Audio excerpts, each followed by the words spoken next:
साधक हो, व्हीबीके ट्रस्टचे स्वयंभू विश्वराजा श्री अमृतमंथनेश्वर कल्कीदत्त मंदिर, पाषाणवाडी, शिरूर, घोड नदी, जिल्हा पुणे, महाराष्ट्र येथील पंडित चतुर्वेद सायंटिस्ट श्रीवत्सवक्षा भगवंत परमहंस परिव्राजकाचार्य श्री काशी विश्वेश्वरानंद सरस्वती महाराज यांचे वेदांवरील अतिशय महत्त्वाचे संशोधन म्हणजे वेदमंत्र रक्तगट होय.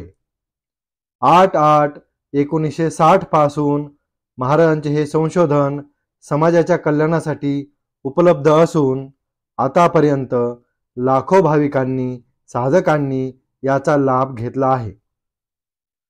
रक्तगटाप्रमाणे वेदमंत्र जपल्यास, भक्ती केल्यास मानवी जीवन चिंतामुक्त, सुखी, सुरक्षित, संकटमुक्त होते. वेदमंत्र रक्तगट हे जगतारक आहे. संपूर्ण जगाला याचा लाभ होण्यासाठी जास्तीत जास्त शेअर करा. साधक हो, विश्वक्रांती नवे ज्ञान या यूट्यूब चॅनलवर तसेच विश्वधर्म लॉ बोर्ड या फेसबुक पेजवर रोज सकाळी पंडित चतुर्वेद सायंटिस्ट श्रीवत्सवक्षा भगवंत परमहंस परिव्राजकाचार्य श्री काशी विश्वेश्वरानंद सरस्वती महाराज यांची वेदांवरील प्रवचने, तर रोज संध्याकाळी स्वयंभू कल्कीदत्त परमेश्वर अवतार चमत्कार या विषयींचे व्हिडिओ उपलब्ध होत आहेत. अवश्य लाभ घेणे. हरिओम दत्त. तुंड महाकाय सूर्यकोटि समप्रभ निर्विघ्नं कुरु मे देव सर्वकार्येषु सर्वदा. ओम गुरु ब्रह्मा गुरु विष्णु गुरु देव महेश्वरा गुरु साक्षात् परम ब्रह्म तस्मै श्री गुरुवे नमः. ओम दत्त दत्त राम राम ओम दत्त दत्त राम राम. ओम शिव शिव श्याम श्याम ओम शिव शिव श्याम श्याम. ओम शांताकारं भुजगशयनं पद्मनाभं सुरेशं. ओम विश्वाधारं गगनसदृशं मेघवर्णं शुभांगनं. ओम लक्ष्मीकान्तं कमलनयनं योगिध्यानगम्यं वंदे विष्णु भवहरं सर्वलोकैकनाथं. ओम शांती शांती. जगामध्ये अनेक समस्या अनेक प्रश्न उपस्थित झालेले असतात आणि ते सोडवणे फार कठीण आहे. तशा प्रकारच्या जगामध्ये के अणुबॉम्बचे युद्ध आणि धर्मयुद्ध हे जगाच्या आरंभीपासून तर शेवटपर्यंत चालणार आहे. त्यातून जो जगेल त्याला फायदा मिळतो. म्हणून हा जो अमृत पेल्याला अमृत पेणारा अमर सनातन विश्व हिंदू धर्म आहे, याच्यातील जे सर्व आहेत आणि ते सर्वजण देवांचे वंशज आहेत, म्हणून यांच्यामध्ये अमृत आहे. हिंदू धर्म हा अमृतमय धर्म आहे. ओमातो देवावंतु नो यतो विष्णुरे चक्रमे पृथ्व्या सप्तधाम. जो भगवान परमात्मा आहे, ओम सहस्र शीर्षा सहस्राक्षा सहस्रपाद संवृत्ताय दशांगुलम. हा जो भगवान परमात्मा आहे वत्सक्ष भगवंत, हा 7 पावलं फिरला. भूवा स्वाहा महाजना तपाम सत्य. आणि 7 पावलामध्ये गणेश लोक, ब्रह्मलोक, विष्णुलोक, शिवलोक, इंद्रलोक, दत्तलोक आणि विराट असे 7 लोक निर्माण केले. आणि या 7 लोकांची प्रजा देव प्रजा ती मानव प्रजा निर्माण झालेली आहे. म्हणून हिंदू धर्म जो आहे हा अमृत पेला धर्म आहे. आणि म्हणून हिंदू धर्माचे जे जीवात्मे आहेत ते कधी मरत नाहीत, कायम जसे तसे. वासा अशी जीर्ण आणि ग्रहणाची वास म्हणजे आपलं शरीर जसं आपण कपडा जुना टाकतो नवा धारण करतो, तसा हा जो आत्मा परमात्मा आहे हा सतत सतत नवीन नवीन वस्त्र धारण करतो. म्हणून हा नष्ट होणारा धर्म नाही. अनंत कोटी ब्रह्मांड आहेत, द्राक्षाच्या घडासारखी. एका घडामध्ये एक एक ब्रह्मांड आहे आणि एकेका ब्रह्मांडाचं अंतर अनंत कोटी बैल किलोमीटर प्रकाश वर्ष अंतर आहे. नारळ ज्याप्रमाणे करवंटी आहे त्याप्रमाणे ह्या प्रत्येक ब्रह्मांडाला काय आहे? आवरण आहे, आवरण. त्याच्यात हे सगळं ब्रह्मांड फिरतंय. सूर्य, चंद्र, तारगण त्यांना आकर्षण आहे. आणि ज्याप्रमाणे त्या नारळाला 3 डोळे असतात, एक डोळ्यातून होल आहे, तशा प्रकारचं ह्या ब्रह्मांडातून त्या ब्रह्मांडात जाण्याकरता प्रत्येक ठिकाणी संवहन आहे. आणि त्या संवहनातून हे देवलोक ह्या ब्रह्मांडातून त्या ब्रह्मांडात जातात. आपण ज्या ब्रह्मांडात एक ब्रह्मांड आहे, एक ब्रह्मांड याचं आयुष्य अनंत कोटी वर्ष आहे आणि एकेका ब्रह्मांडामध्ये अनंत कोटी जीवसृष्टी आहे. त्यामुळं सर्वसाधारणपणे किती आपण शोध लावतो त्याचा अंत लागत नाही. तर नारळाच्या करवंटीसारखे हे सगळे कवच त्यात फिरतात. आपण सर्कस पाहतो, त्या पिंजऱ्यामध्ये ती मोटरसायकल फिरते, खालून वरून इकडून तिकडून पडत नाही गर.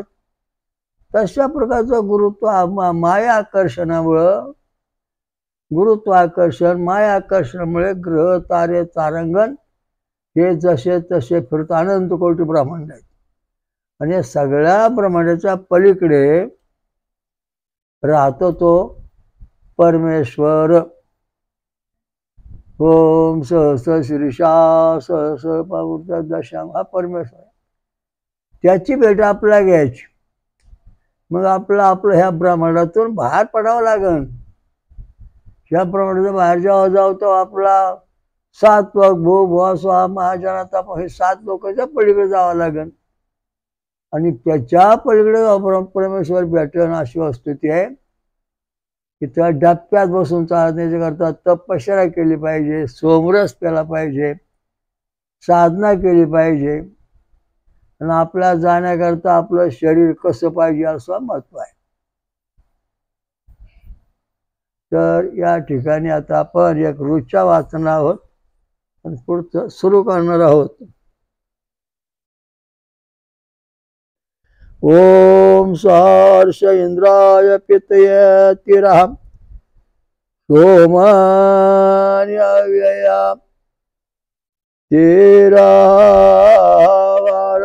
अव्यया शेदतं यौनौ वने स्वाम.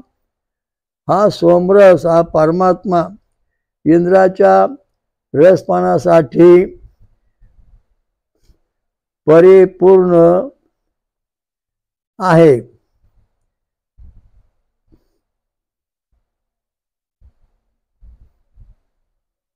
कारण या ठिकाणी देव सोमरस पितात. मांसाहार, दारू, गांजा लिहिले कुठं ग्रंथात लिहिले का सांगा? वेदामध्ये लिहिले का? नाही लिहिलं. वेदामध्ये असं लिहिलेलं आहे की जे लोक सोमरस पितात, जे देव सोमरस पितात, अमृत पितात, जे मानव सोमरस पितात, फळांचा रस पितात, ऊसाचा रस पितात, आमरस पितात, नारळाचं पाणी पितात, असे जे आहेत साधक त्यांचे 7ही कार्डिग्राम पॉझिटिव्ह म्हणजे 6 ते 10 mm असतात. आणि ते 6 ते 10 mm आहेत सगळे बटन हृदयातली. तेव्हा त्यांना परमेश्वर प्राप्ती होते, ईश्वर प्राप्ती होते, ज्ञान प्राप्त होते. पण जे मांसाहार करणारे, दारू पिणारे, गांजा वाढणारे किंवा जे इतर व्यसनी आहेत, मंगळ खाणारे, त्यांचे कार्डिओग्राममध्ये ही साई बटणं पॉझिटिव्ह येत नाहीत. त्यात काय ना काय चुका आढळतात आणि त्यामुळं आपल्याला परमेश्वराची भेट किंवा सत्य ज्ञान व्हायला अडथळा निर्माण होतो. मग सोमरसपणाची जी माणसं आहेत यांच्या शरीरामध्ये जो काही म्हणजे रक्त आहे ते किती दिवस टिकतं? 120 दिवस टिकतं. आणि जे अमंगळ खाणार त्यांचं रक्त किती दिवस टिकतं? ते टिकतं 12 तास 20 तास. पेशी नष्ट होतात. म्हणजे इतकं त्याच्यामध्ये फरक आहे. साई बटणं जेव्हा आपले पॉझिटिव्ह होते कार्डिओग्राममधली तेव्हा आपल्याला परमेश्वराचा साक्षात्कार, विधेयमुक्त जीवनमुक्तीचं ज्ञान, ब्रह्मप्राप्ती आणि खरं देव जो आहे त्याचं दर्शन होतं. त्याची भेट आपण घेऊ शकतो. पण आपली साई बटणं पॉझिटिव्ह पाहिजे. ते 6 ते 10 mm जगती छंद निषाद स्वर 7 व्होल्टचा तयार होतो प्रगट. आणि तो प्रगट झाल्यानंतर आपण खऱ्या परमेश्वरापर्यंत जाऊ शकतो. आता देव देवता इथंच आपण हा गणपती, हा शंकर, हा ब्रह्मदेव इथंच फिरवतोय. हा म्हणे शंकराचा अवतार, हा म्हणे गणपतीचा अवतार, हा ब्रह्मदेवाचा अवतार. याच्याच कल्पनेमध्ये तुम्ही साईशास्त्र 18 पुराण लिहून समाजाला सत्य सांगायचं सोडून दिलेलं आहे. आणि वेदात सत्य सांगितलं. ओम सहस्र शीर्षा सहस्राक्षा सहस्रपासून त्या दशांग हा व्यव आहे. आणि तो पाहण्याकरता तुमच्या शरीरामध्ये सोमरसाचं प्रमाण जास्त पाहिजे. आणि सोमरस प्रमाण पाहायचं म्हणजे तुम्हाला फळं खाऊन दूध पिऊन साधना केली पाहिजे. आता हिमालयामध्ये नंतर आरोली पर्वत, विंध्य पर्वत, सातपुडा, सह्याद्री, गिरनार किंवा असे अनेक जे पर्वत मोठमोठे आहेत तर या ठिकाणी जे काही साधक साधनाशी आहेत बसलेले ते कंदमुळे खाऊन साधना करतात. त्यांचे व्होल्टेज जर आपण तपासले तर साई बटणं पॉझिटिव्ह आणि त्यांना ईश्वर साक्षात्कार, परमेश्वर त्यांना दर्शन देऊन ज्ञान सांगतोय, बोलतोय. म्हणजे अशा दृष्टीने सोमरस पेरणार जे आहेत त्यांना त्याचं दर्शन होतं. आणि जे भूत्यान मार्गातले आहेत म्हणजे अमंगळ खाणारे त्यांना चेडे गोटे भूत प्रसन्न होतात. ते त्यांच्यावर बोलतात, त्याच्यात त्यांना मजा वाटते, तिथे राहतात. त्यामुळे यांना किती जन्म घेते ईश्वर प्राप्ती होत नाही. पुढं भूत्यान मार्ग आला, पितृयान मार्गाला भूत्यान संपल्यानंतर वरण भात आमटे खाणारे जे लोक आहेत हे पितृयान मार्गाचे. हा हाय हाय देव आहे, देव आहे, नाही नाही नाही हाय हाय अशी त्यांची वृत्ती बनते. आणि भूत्यान मार्ग देवच आहे म्हणतात, चेडगोटाला देव मानतात. पितृयान मार्ग देव आहे नाही अशी त्यांची डळमळीत अवस्था असते. आणि जे लोक फळं खातात, फळं खाऊन दूध पिऊन राहतात त्यांना देव भेटतात. देव आहेच, त्यांना साक्षात्कार होतोच, हा महत्त्वाचा मुद्दा आहे. राम भगवान कंदमुळे फळे खाणारे, कृष्ण दैलोनी खाणारे, त्यांचा आहार असा होता. म्हणजे तर सोमरसाचं त्यांचं उदाहरण आहे. राम सोमरस पिणारे, कृष्ण सोमरस पिणारे, 33 कोटी देव सोमरस अमृत पिणारे आहेत. आणि अमृत पिणाऱ्या देवांची जेव्हा आपण भक्ती करू तेव्हा आपला फायदा होणार. निराहारी किंवा फळांचा रस पिऊन राहणारे काही असे साधू आहेत समाधी लावून बसणारे. माझे गुरु आहेत, माझे गुरुचे गुरु परमानंद स्वरूप, अनंत कल्पवर्ष आयुष्य आहे. माझे गुरुचं नाव आत्मानंद स्वरूप, त्यांचं आयुष्य 700 कल्प. एक कल्प म्हणजे 864 कोटी वर्ष. 700 गुणले 864 कोटी वर्ष, इतके वर्ष यांचं आयुर्मान आता आहे. समाधीत असतात कधी 12 वर्ष, कधी 1000 100 वर्ष बसतात. आणि हे जे आश्रम आहे गुप्त सिद्धाश्रम तो हिमालयामध्ये कैलास पर्वताच्या आसपास कुठेतरी आहे. निश्चित ठिकाण आपण सांगू शकत नाही असं नाही, पण आहे. कारण का या ठिकाणी त्यांचे साधनं आहेत, दोघं आहेत आजांचे बसून. आत म्हणजे हजारो शिष्य आहेत. फळं दूध पिऊन राहणारे, पाणी पिऊन साधना करणारे हिंदू धर्माचा अति प्राचीन जगाच्या रमेचा हा मठ आहे, साधना आहे, अति प्राचीन सिद्धाश्रम आहे. इथं हे दोघं महाराज आहेत, त्यांचे हजारो काही शिष्य आहेत आणि ते गुंफेमध्ये राहतात. तर याचं कारण असं आहे की ते सोमरस पितात, सोमरस पिऊन त्यांचं अमृत तयार होतं, मग ते अमर झाले. म्हणजे आपल्याला आपलं धार्मिक साधन करण्याकरता कोंबड्या कापण, बकरं कापण, असं करा तसं करा, हे सगळं पोट भरणाऱ्या लोकांनी, आणि जी माणसं ईश्वरप्राचं अमृत सोमरस पिलीच नाहीत, त्यांचेच अंगात त्यांचं दैवतीकरण केलं तुम्ही, आणि तू इथंच फेल झाला, फसलाय सगळे. त्यामुळे इथंच बसा, वर जागा तो प्रवेश नाही. खावा पिवा मजा करू इथं राहू, पर कोई जागा नाही. कारण का तर तुमचं शरीर शुद्ध बरोबर नाही, वर जाता येत नाही. छंद आणि स्वर, छंद आणि स्वर याच्यामधून हे आपलं जीवन बदलतं. मग आपलं जीवन जे आहे ते सुरक्षित राहिलं पाहिजे. त्याच्याकरता सोमरस जो आहे, इंद्रदेव 33 कोटी देव पितात, अमृत 33 कोटी देव पितात. ज्या समुद्र मंथन झालं तेव्हा 14 रत्नामध्ये अमृत निघालं, त्याच्यावर दारू मदिरा पण निघाली. मग मोहिनी राधा म्हणजे भगवान कृष्णाने मोहिनी राधेचं रूप धारण केलं आणि सांगितलं हे कलश माझ्याकडे आहेत. तर त्या राक्षसांनी सांगितलं सगळ्यांनी की तो आमच्या या अमृताचं वाटप कर. हे 2 कलश तुझ्या समोर ठेवलेले आहेत, हे 2 कलश आहेत. ह्या 2 कलशाला हात लावू. देवी म्हणली, त्याचं तुम्ही बारीक लिहिलेलं नाही कोणी, इतकं बारीक 2 कलशाचे उभे करून ठेवले होते. तेव्हा देवीने विचारलं मोहिनी राधेने, या 2 कलशापैकी कोणतं, दोन्ही दिशा सारखे होते, कोणत्या कलशातलं कोणाला काय देऊ ते बोला. तर राक्षसांनी येऊन त्या दारूच्या कलशाला हात लावला, देवाने अमृता कलशाला हात लावला, आणि मग तशी वाटणी झालेली आहे. मोहिनीने जातीभेद करून कोणाला काही दिलेलं नाही. त्यांनी मागितलं म्हणून देवीने असं वाटलं, आणि मग सांगितलं. सगळं झाल्यानंतर मग सभा झाली देवांची राक्षसांची. देवांचे गुरु बृहस्पती, ब्रह्मा विष्णू महेश. मोहिनी राधा म्हणली,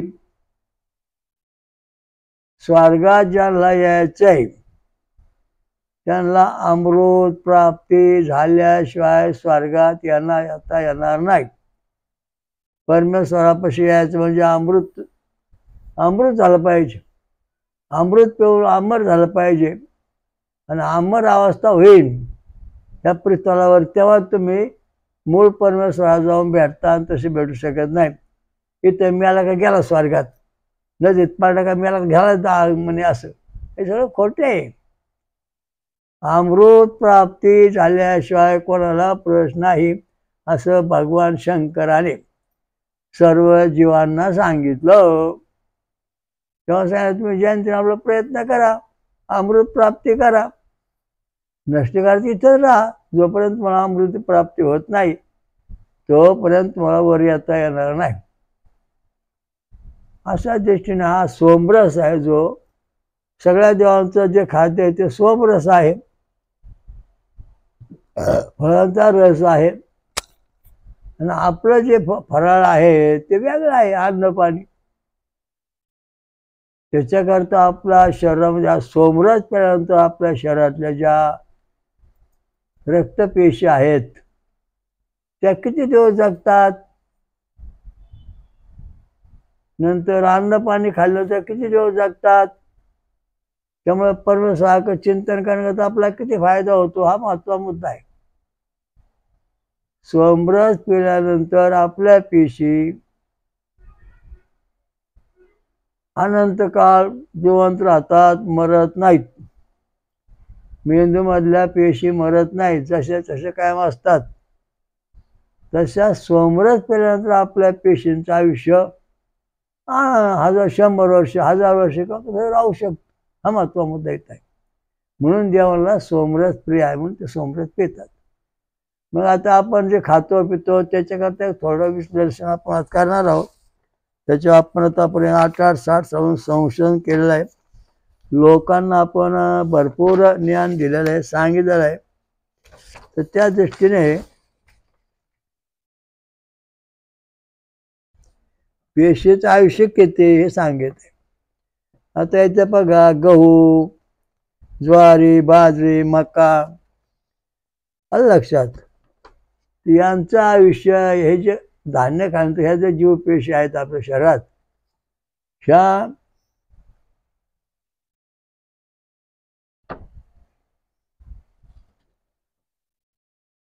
24 दिवस ते 40 दिवस टिकतात आणि नष्ट होतात. मग पुन्हा नव्या पेशी तयार व्हावं लागतात, पुन्हा 40 दिवस टिकतात, पुन्हा मरतात. आता पुढं जे आहे तर याच्यामध्ये चवळी आहे, उडीद आहे, मसूर आहे, मूग डाळ आहे, हरभरे आहेत, कडलिंब, गवार आहे, पालक आहे, भेंडी आहे, माठ आहे, लक्षात. तर या ठिकाणी तेळ भुईमुग असं पण खाद्य सांगितलेलं आहे. तर या ठिकाणी ज्या सगळ्या अन्नधान्य आपण गहू, ज्वारी, तांदूळ खातो, ह्या ज्या पेशी यांच्यापासून आपलं रक्त तयार होत आणि ते टिकतं फक्त 24-20 दिवस. त्या पेशी 20 दिवस ते 30-35-40 दिवस टिकतात सगळ्या अन्नधान्यापासून. म्हणजे आपल्या पेशी टिकवायला पाहिजे आपल्याला 100 दिवस, 120 दिवस टिकला पाहिजे. कारण का, या पेशीमध्ये जे मायक्रोग्राम आहे ते फक्त तितक्या दिवस काम करतो. पेशीचं आयुष्य कोण वाढवतो? मायक्रोग्राम. हे जे घटक शरीरात पेशीमध्ये आहेत, रक्तामध्ये, तर ते जर समजा तुमच्या शरीरामध्ये 14-15 असतील तर 14-28 दिवस टिकू शकते तुमच्या रक्तामध्ये पेशी, जास्त दिवस नाही टिकू शकत. त्या ठिकाणी आपल्या शरीरामध्ये मग आता तुम्हाला तांबड्या पेशी, पांढऱ्या पेशी ह्या का मारतात आणि ह्या आपल्या शरीरामध्ये का टिकून देत नाहीत? याचं कारण असं आहे की आपल्या शरीरामध्ये आपण जेव्हा अन्न ग्रहण करतो, हे सगळं आता नाव सांगितली ती, तेव्हा आपल्या शरीरामध्ये ऑक्सिजन ग्रहण करणारे जे जीवाणू आहेत, पवमान सोमा आहे, नंतर अल्फा किरण आहेत, हे सगळे मध्यम साईड काम करतात. त्यामुळं आपलं पेशी फार दिवस जगू शकत नाहीत.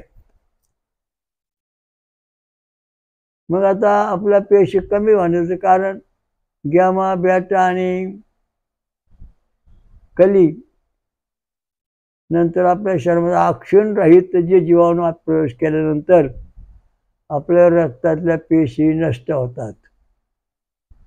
म्हणजे कांबड्या पांढऱ्या पेशी ज्या फ्लॅटनेस आहेत त्या कमकुवत होत जातात, शरीर खराब होत जातं. आणि मग याच्याकरता आपल्याला ऑक्सिजन घेणारे जीवाणू आपल्या शरीरात जेव्हा प्रगट होतील भरपूर, तेव्हा आपल्या पेशींचं आयुष्य वाढत. मग आपल्या शरीरामध्ये पेशी आहेत त्यांचं आयुष्य आपला भरपूर वाढवण्याकरता आपण नेमकं काय खाल्लं पाहिजे हा महत्त्वाचा मुद्दा या ठिकाणी मांडलेला आहे. तर त्याचं संशोधन आपण केलेलं आहे. आता चवळी खाल्ली तर 120 दिवस माणसं रक्त पिसते. चवळी, गवार, पालक आणि तीळ. आता बघा, चवळी, गवार, पालक आणि तीळ, चवळी, गवार, पालक आणि तीळ, चवळी, गवार, पालक आणि तीळ, ह्या असे 4च वस्तू अशा आहेत खाद्यामध्ये की तुमच्या जेवणातल्या ज्या रक्तपेशी आहेत ते 120 दिवस जगतात, 100 ते 120 दिवस जगतात. म्हणजे यांना बळकटपणा आलेला असतो. कारण यांच्यामध्ये जे मायक्रोग्राम आहेत ते भरपूर आहेत, 70, 80, 90च्या दरम्यान. त्यामुळं पेशींचं आयुष्य वाढतं. आणि जे आपण खातो त्याच्यामुळे मायक्रोग्राम कमी आहेत, 14, 10. त्यामुळे पेशींचं आयुष्य कमी होतं. हा विज्ञानाचा सिद्धांत या ठिकाणी. पण या ठिकाणी दुसरा एक सिद्धांत महत्त्वाचा व्याजामध्ये सांगितला आहे की आपल्या शरीरात जो छंद आहे 2 नंबरचा व्होल्टेज, तो जर समजा 10 mm असेल तर आपल्या रक्ताच्या पेशी 120 दिवस किंवा त्यापेक्षा जास्त दिवस जगू शकतात. आणि 2 नंबरचा व्होल्टेज जर 5 mm आला तर आपल्या पेशी 50 दिवस जगू शकतात, 60 दिवस जगू शकतात. आपला जर व्होल्टेज समजा 2 नंबरचा 3 आला तर आपल्या रक्तातल्या पेशी 30 दिवस जगू शकतात. अशा दृष्टीने आपल्या शरीरामध्ये छंद जो आहे, जागतिक उष्णिक छंद वृषभ स्वरा, हा ब्रह्मदेवाचा आहे. तर हा जो स्वर आहे, छंद आणि स्वर आहे, हे आपल्या शरीरामध्ये कायम व्यवस्थित उमटले पाहिजे. तेव्हा आपलं जे जीवन आहे, रक्त आहे, सोमरस घेतल्यानंतर आपलं जे आहे ते जेव्हा आयुष्य वाढतं तेव्हा तुम्हाला रक्तक्षय, कॅन्सर, हार्ट अटॅक, ब्लड असे अनेक प्रकारचे आजार होत नाहीत. चवळी, या ठिकाणी चवळी, गवार, या ठिकाणी आता जे सांगितलं, चवळी, गवार, पालक आणि तीळ. चवळी, गवार, पालक आणि तीळ. चवळी, गवार, पालक आणि तीळ, 4 वस्तू अशा आहेत की त्या आपल्या शरीरातल्या पेशी 100 ते 120 दिवस जगतात. कारण यांच्यामध्ये मायक्रोग्राम हा जो घटक आहे तो सर्वात जास्त आहे. बाकीच्या सगळ्या अन्नावर कमी आहे. मांसात तो नसतो, म्हणून त्या पेशी फार वेळ टिकू शकत नाहीत. आज खाल्लं का पुन्हा भूक लागते, आता खाल्लं की भूक लागते, दुसरं खातो. अमंगळ खाणारी मंडळी, त्यांच्या ज्या पेशी आहेत त्या फटाफट मरतात, त्यांचं आयुष्य कमी. म्हणून त्यांना सारखी भूक लागलेली असते आणि सारखं खायला लागतंय, पळायला लागतं ते वाकडं तिकडे. कारण का त्या पेशी खराब झालेल्या, रक्त खराब होतात. मग आता आपण काय खातो, कसं खातो याचा विचार करण्यापेक्षा आपल्या शरीरामध्ये उष्णिक छंद आणि वृषभ स्वर जो आहे तो किती टक्के आहे याचा आपण विचार केला पाहिजे.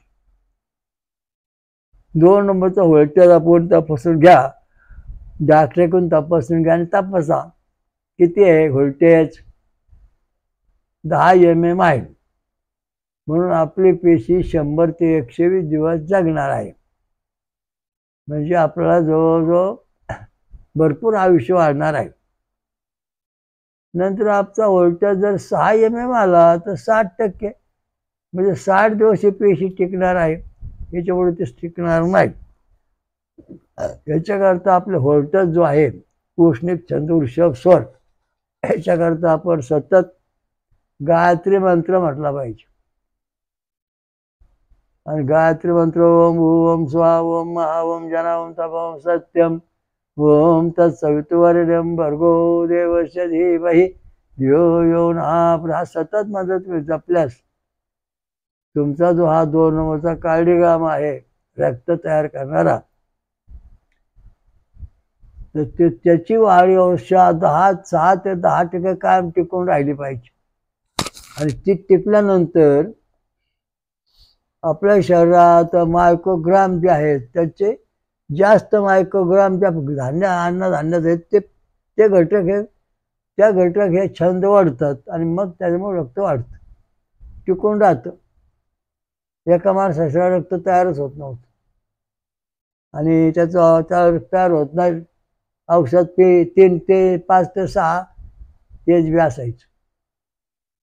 मग मी म्हणलं तुम्ही आता काय करा, चवळी, गवार, पालक आणि तीळ यापैकी रोज एक पदार्थ खा. पुढे बघू. त्याने ते ट्रीटमेंट सुरू केली आणि त्याचा कार्डिग्राम तपासला होता, तो 3 mm होता, व्होल्टेज नंबर 2, उष्णिक छंद वृषभ स्वर. तर 6 महिन्यांनी तपासल्यानंतर तो व्होल्टेज 6 mm झाला. आणि मग त्याच्या पेशी ज्या आहेत, HB जे आहेत, जे 3-5 होतं ते 8 ते 10-12वर आलं. आता सुरक्षित जीवन आहे. तर याचं कारण हे की धार्मिक बाब जे छंद आणि स्वर आपल्या शरीरामध्ये आपल्याला निर्माण करता आले पाहिजेत. आणि ते निर्माण झाल्याशिवाय आपलं जीवन सुरक्षित राहू शकत नाही. आता आपलं जीवन सुरक्षित राहण्याकरता आपण कोणता मंत्र कोणी कसा जपला पाहिजे. ये बिरक्त असेल तर गणपतीची भक्ती केली पाहिजे. ओवाळणी विष्णूची, ओवाळणी शंकराची, बिवाळणी सूर्याग्नीची मंत्र म्हणायचा, अभिषेक करायचा आणि त्याने आपले जीवन वाढवायचं. म्हणजे आपलं जे व्होल्टेज आहे 2 नंबरचा तो काय पॉझिटिव्ह पाहिजे. तेव्हा आपला कुठल्या प्रकारचा आजार होणार नाही, आपल्या पेशी कमी होणार नाहीत. आता व्हायरस आला, आता काय म्हणू, वातावरण बिघडू, व्याधामध्ये त्याला उपचार सांगितले, होम हवन करा आणि हे जे सांगितले पदार्थ भरपूर खा, बस संपलं. सोमरस प्या, चवळी जास्त खा, गवार खा, पालक खा, तीळ खा, तिळाचं लाडू खा. तुमच्या पेशी 120 ते 100 ते 120 दिवसापर्यंत जिवंत राहतात. रोज नव्या पेशा म्हणतो ना, हे 120 दिवस टिकल्या की ते गेल्या दुसरे 120 दिवस. असं आपलं जीवन आरोग्यमय सुंदर जीवन, आध्यात्मिक, भौतिक, दैविक सगळ्या ठिकाणी प्रगती होती. हा महत्त्वाचा मुद्दा या ठिकाणी सांगितलेला आहे. आणि प्रत्येक जगामध्ये प्रत्येक माणूस याला आपल्या शरीरातल्या रक्ताची गरज आहे. आणि प्रत्येकाचं रक्त नेहमी कमी जास्त होतं. एक व्यक्ती होती, एक आली म्हणले, डॉक्टर साहेब म्हणले तुमचं रक्त आता शरीरात कमी होत चाललेलं आहे आणि ते मंद गतीने वाहते आणि त्यामुळे तुम्हाला आता जीवन धोक्यात आलेलं आहे. कळकी दत्त महाराज आल्यानंतर मी म्हणलो, तुम्ही डॉक्टरचं औषध घ्या आणि देवाची भक्ती करा, रक्तगट सांगा तुमचा. त्यांनी आपला गट सांगितला, त्यावरून भक्ती करायला सांगितली. पुढं अशी वस्तू निर्माण झाली, 6 महिन्यानंतर रक्तातल्या जे काही चलनवलन होतं, गाडी ठोकी लागली, पण पद्धतशीर 60 ते 72 पडायला लागली. रक्त शरीरामध्ये पद्धतशीर निर्माण झालं आणि ते कार्यक्रम व्यवस्थित झाला, जीवन सुरक्षित झालं. याच्यापेक्षा एक महत्त्वाची गोष्ट होती की एक व्यक्ती आणली, डॉक्टर म्हणला ताई 3 दिवसात मरणार, खाऊ द्या पिऊ द्या, सुखीला कॅन्सर झाला ते बरी होणार नाही. सत्य घटना आहे. कळकी महाराजांच्या पुढे आल्यानंतर मी म्हणलं, सोमरस प्या, फळाचा रस प्या आणि 2-3 महिन्यांनी या. अहो म्हणलं, ते उद्या 3 दिवसात मरणार आहे, काहीतरी करा. म्हणलं रक्तगट सांगा. त्यांना आपलं आशाची भक्ती करा, ही भस्म घ्या. घरी गेली मंडळी, महिन्याने आली, पेशंट 30 नीट, 4थ्या वर्षी कॅन्सर गायब. का? चवळी,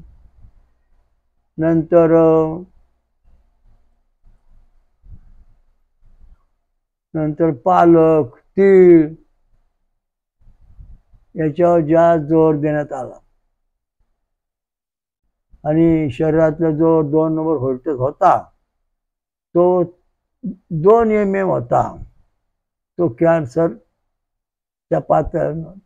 आणि तो महिन्याच्या 15 दिवसात तो 6 ते 10 mm आल्यानंतर ती व्यक्ती पुढं जवळजवळ 25-30 वर्ष सुखाचं आयुष्य जगू शकली. म्हणजे छंद आपल्या शरीर वस्तू उमटता आले पाहिजेत. आता आपल्याला लिहिता वाचतात नाही, वेदांचं ज्ञान कमी. मग आता याच्याकरता जे वेदांताचार्य कोणी असतील किंवा आपल्या गावात जे काही योदोक्त मंत्र म्हणले ब्राह्मण असतील, त्यांच्याकडे जाऊन आपल्या रक्तगटापूर्ण अभिषेक करणे, होम हवन करून घेणे महत्त्वाचा मुद्दा आहे. ये बिवाने गणपती, ओने विष्णू, याने ये वाल्याने शंकरचं, बिवाने सूर्य, अशा दृष्टीने अभिषेक विद्वान पंडित जाऊन तुम्ही करून घेतल्यास त्या लहरी आपल्या शरीरातले छंद, आपल्या शरीराचं खरे डॉक्टर कोण आहेत? वेद जाणणारे पंडित, ब्राह्मण किंवा आपण जे वेदांताचार्य आहेत ते, हे खरे डॉक्टर आहेत. कारण आपल्या शरीराचे जे व्होल्टेज आहेत नंबर 1 to 6 हे सगळे पॉझिटिव्ह करण्याचं काम वेद करतात, वेद मंत्र करतात. आणि त्यामुळे आपल्या शरीरातली गुणसूत्र, रंगसूत्र, जंस हे सगळे समतोल राहतात. म्हणून आपल्याला जगाला एकच पर्याय सध्या, वेद मंत्र आणि रक्तगट याशिवाय पर्याय नाही. आपल्या शरीरामध्ये अणुबॉम्बची किरणं येऊ नयेत गेमा भेटायची म्हणून रक्तगटाप्रमाणे मंत्र म्हणायला पाहिजे. म्हणजे आपल्या शरीरामध्ये अल्फा किरण तयार होतं, पौमान सोमा किरण तयार होतं, ऑक्सिजन देणारे जीवाणू तयार होतात आणि आपलं जीवन सुरक्षित राहतं. म्हणजे अणुबॉम्बचे जे किरण आहेत, गॅमा बेटा किंवा अक्षंड जीवाणू, ते आपल्या शरीरात दिशेने फिरत नाहीत. मग या ठिकाणी या ठिकाणी धर्मयुद्ध, अणुयुद्ध, धर्मयुद्ध याच्यामध्ये धर्मयुद्धाचा विजय होतो, अणुयुद्धाचा पराजय आहे. म्हणून वेदाकडे चला, सर्व जगाने वेदाचा अभ्यास करा, वेदाप्रमाणे मंत्र म्हणा, वेदाप्रमाणे संस्कृतीचा अभ्यास करा. सट्टाफट्टा मंत्र म्हणू नका, वेदामध्ये छंद, ऋषी, देवता यांचा उच्चार करा आणि त्याप्रमाणे भक्ती करा. आता उदाहरणार्थ आपण गणपतीचा मंत्र म्हणू, गणक ऋषी, गणपती देवता, निळचुरगाय, छंद, या ठिकाणी फक्त स्वर नाही सांगितलं. स्वर म्हणजे आपली नाडी, नाडीत जर बंद आहे तर माणूस मेला. तसं आपले जे ग्रंथामध्ये चुका आहेत, कोणी करून ठेवत मुद्दाम, ते आपण सुधारल्या पाहिजेत. आता समजा तुम्ही गणपती अथर्वशीर्ष वाचताय 12 वर्ष, एक जण गणपती अथर्वशीर्ष 12 वर्ष म्हणजे महाराज मी 12 वर्ष उपवास करतोय आणि गणपती अथर्व, पण गणपती दर्शन मला काय होत नाही, गणपती भेटत नाही, चित्र विचित्र दिसत. तसा दुसरा एक म्हणून माझ्याकडे भक्त आला, त्याला म्हणलं बाबा तू म्हणलं मी गणपती भक्ती करतो. मग तो म्हणला, मी म्हणलं त्याला असं कर, गणक ऋषी, गणपती देवांचा षडजा स्वरा असं उच्चार कर. बरं ठीक आहे. तो उच्चार करून भक्ती करायला लागला, सोमरस प्यायला लागला, फळं खाऊन उपास केला. त्याला जवळजवळ 5व्या, 7व्या, 9व्या, 10व्या दिवशी गणपतीचा प्रत्यक्ष साक्षात्कार, गणपतीला बोलायला लागले. कारण त्या मंत्राला जिवंतपणा येण्याकरता स्वरांची गरज आहे, स्वरांची गरज. आणि स्वर नसेल तर काय होत नाही. तसं 2 भक्त रामरक्षा वाचनाला भेटले. म्हणले महाराज आम्ही रामरक्षा वाचतो, 12 वर्ष झाली. मग कशी? बुध कौशक ऋषी, सीता, राम, देवता, अनुष्टुप, छंदा, पुढं गांधार स्वराचा उल्लेख नाही. त्यामुळं ह्या जे स्तोत्र आहेत त्यांना जिवंत आलेलं नाही, त्यामुळं दर्शन होत नाही. दुसरा एक म्हणला महाराज मला रामरक्षाची पद्धत सांगा. मी सांगितलं बुध कौतक ऋषी, बुध कौशिक ऋषी, सीतारामचंद्र देवता, अनुष्ठूप, छंद, गांधार स्वरा म्हणा पुढं. कारण त्या सुक्ताला जिवंतपणा येईल. आणि गांधार स्वर पुढं म्हणायला लागल्यानंतर त्या व्यक्तीला सोमरस पिणे, फळ खाणे, एक 5-7 दिवसांनी राम लक्ष्मण सीता दर्शन झालं. यांना 12 वर्ष झालं नाही.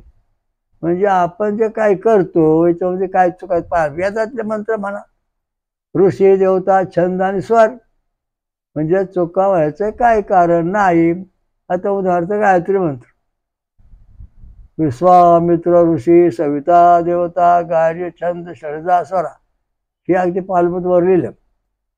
मग खाल्लं काय? ओम भुवं भुवा स्वं महाजना तमं सत्यम ओम तत्सवितुवरेण्यं भर्गो देवस्य धीमहि धियो यो नः प्रचोदयात्. हा मंत्र आपण सतत जपला, ऋषींचं नाव घेतलं, त्यांना नमस्कार करून, म्हणजे हा गायत्री मंत्र सिद्ध झाला आणि आपल्याला ईश्वर प्राप्त झाली. नसतं तुम्ही म्हणता ओम भुवं भुवं स्वं महाम जनंतमं सत्यम ओम तत्सवितुर्वरेण्यं भर्गो देवस्य धीमहि धियो न प्रचोदयात्. तुम्हाला गायत्री देवी आयुष्यात प्रसन्न होणार नाही, होताच नाही. कारण का, तिचं जे घटक आहे ऋषी देवता छंद आणि स्वर, त्याचा तो उच्चार केलेला नाही. कारण त्या गायत्री मंत्राला षडजा म्हणजे गायचे छंद, षडजा स्वर हे जिवंतपणा आहे. आता आपलं रक्त तयार होतं, याच्याकरता एक उदाहरण सांगतो की जेव्हा आपण गायत्री मंत्र म्हणतो किंवा आपण बोलतो, आता उदाहरणार्थ आपल्याला आपल्या जीवपेशीचं आयुष्य खूप वाढवायचं आहे. 120 दिवसापेक्षा जास्त वाढायचे, 100 दिवस किंवा 200 दिवस का अंबर करायच्या पेशी, काय पेशी काय अंबर ठेवायच्यात. तर याच्याकरता आपण एक उदाहरण घेऊ कशाचं, भुईमुगाच्या शेंगाचं. भुईमुगाचा तुम्ही शेंगदाणा लावा, झाड उगवण, मग त्याला बारीक पुढं बघा, बारीक खाली एक पांढरी कणी येईल. ते कणी मोठी मोठी हो जाऊन पोकळ कवच बनतं. छंद आणि स्वराचं कवच बनलं की त्याच्यामध्ये मगज म्हणजे शेंगदाणा तयार होतो. त्या शेंगदाण्यामध्ये बारीक फुल येतं, म्हणजे जिवंतपणा आला. तशा दृष्टीने आपले जे जीवपेशी आहे, त्या जीवपेशीला आवरण तयार व्हावं लागतं. आणि ते जर आवरण तयार झालं तरच आपली जीवपेशी नष्ट होत नाही. सटार फटार मंत्र जपून हे जीवपेशी कधीच तुमचे चांगले होणार नाही, होतच नाही. कारण याला कवच कुठे, ह्या रक्ताला कवच पाहिजे. म्हणजे जर शेंगाचं टरफल तयार होतं छंद आणि स्वराने, आज शेंगदाणा तयार होतो, तसं आपल्याकडं गायत्री छंद, षडजा स्वर, अनुष्टुभ छंद, गांधार स्वरा, ब्रते छंद, मान दंत स्वरा, पंक्ती छंद, पंचम सा, अशी कवच तयार व्हावं लागतात. तो आपला रक्तगट व्यवस्थित तयार होतो आणि तो टिकून राहतो, त्यात बदल होत नाही. आणि ज्यावेळेला आपल्या गायत्री मंत्राचं कवच तयार होतं, जेव्हा आपण वाकडे तिकडे करतो, निर्णय प्रकारचं औषध सलाईन भरतो, तेव्हा आपलं रक्तगट बदलून त्यात विकृती यायची शक्यता असते. त्यामुळे आपलं जीवन धोक्यात येतं. म्हणून आपल्याला दैवी संपत्तीचे मंत्र वाचणे आवश्यक आहे, म्हणणे आवश्यक आहे. त्या दृष्टीने आपल्याला फायदा करून घेता येणार आहे. आता उदाहरणार्थ हे जे जीवाणू कण, हा जीवाणू कण जीव,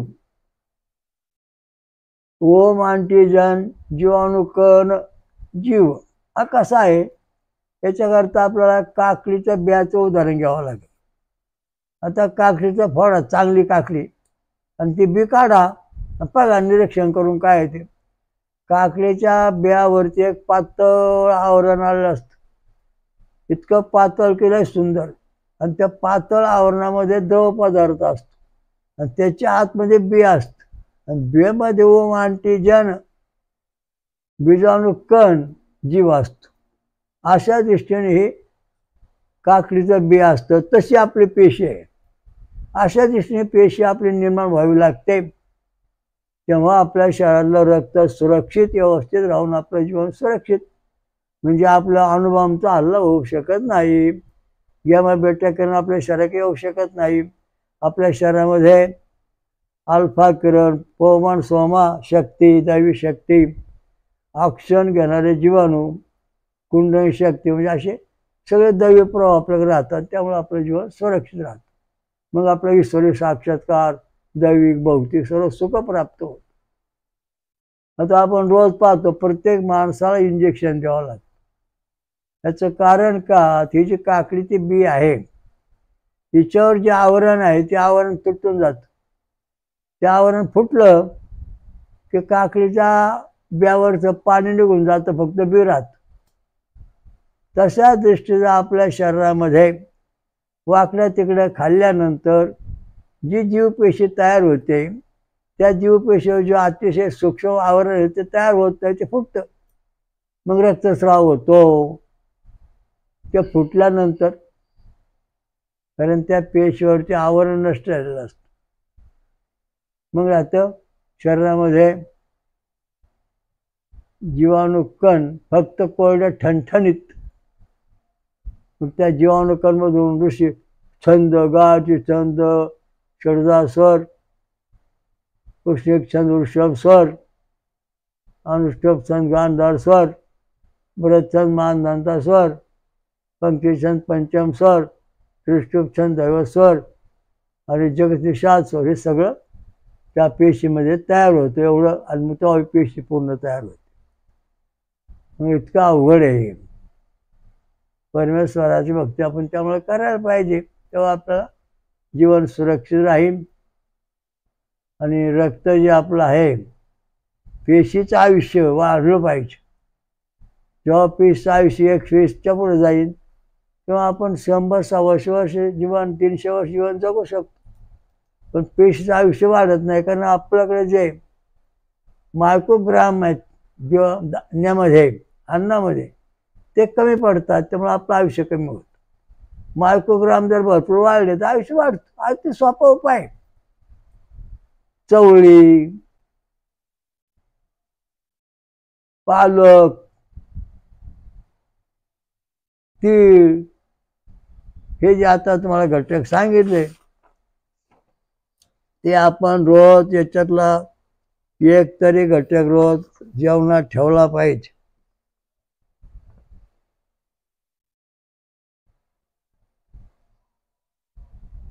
चवळी, गवार, पालक आणि तीळ हे महत्वाचे मुद्दे याचे दिले आहेत. हे जे आहे हे तुम्ही सांभाळलं पाहिजे, पाळलं पाहिजे. चवळी खा. चवळी 120 दिवस डोळे झोपून तुमच्या पेशी सुरक्षित ठेवते आणि तिथून छंद, स्वर हे सगळे व्यवस्थित प्रकट होतं. काकडी खा. तुमची जीवाची पेशी अगदी व्यवस्थित कार्य करते, कवच तयार होतं, म्हणून काकडी महत्वाची. काकडीच्या बियावर जसं आवरण आहे तसंच काकडी खाल्ल्यावर आपल्या शरीराच्या पेशीवर आवरण तयार होतं आणि मग आपलं आयुष्य वाढतं, धोका येत नाही. तेव्हा आपण आपला 2 नंबरचा व्होल्टेज जो आहे तो नेहमी तपासला पाहिजे. तो 6 ते 10 एम असला की आपलं आयुष्य भरपूर आधी भौतिक दैवी सगळी प्रगती व्यवस्थित होणार आहे. हे प्रात्यक्षिक आहे. 8-8-60 सालापासून त्याचं आपण लोकांना ट्रीटमेंट देतो, पुन्हा ECG काढतो, नंतर ESG तपासून पाहतो. या दिवशी अनेक कसोट्याचं हे सगळं संशोधन आपल्या पुढं मांडलेलं आहे. त्याचा उपयोग करा आणि दररोज चवळी, गवार, पालक आणि तीळ यापैकी एक आवश्यक खा. ओम श्रीराम मंथनेश्वर कल्की दत्त महाराज की जय. स्वयंभू महापंचसागरेश्वरी महादुर्गा शाकंभरी माता की जय. सर्व देव देवतां की जय. साधु संतान की जय. धर्म की जय. हरिओम दत्त. ओम शांती शांती. सर्व साधकांनी महाराजांच्या या वेदमंत्र आणि रक्तगट संशोधनाचा प्रचार करावा. VBK ट्रस्ट ची योजना बेकारी संपविणे. वेदमंत्र आणि रक्तगट प्रचार करा. समाजाकडून मदत होते. जगभर घरोघरी प्रचार करा. अधिक माहितीसाठी पुढील पत्त्यावर भेट देणे किंवा संपर्क साधणे. VBK ट्रस्टचे स्वयंभू विश्वराजा श्री अमृत मंथनेश्वर कल्कीदत्त मंदिर, पाषाणवाडी, शिरूर, घोड नदी, जिल्हा पुणे, महाराष्ट्र. हरिओम दत्त.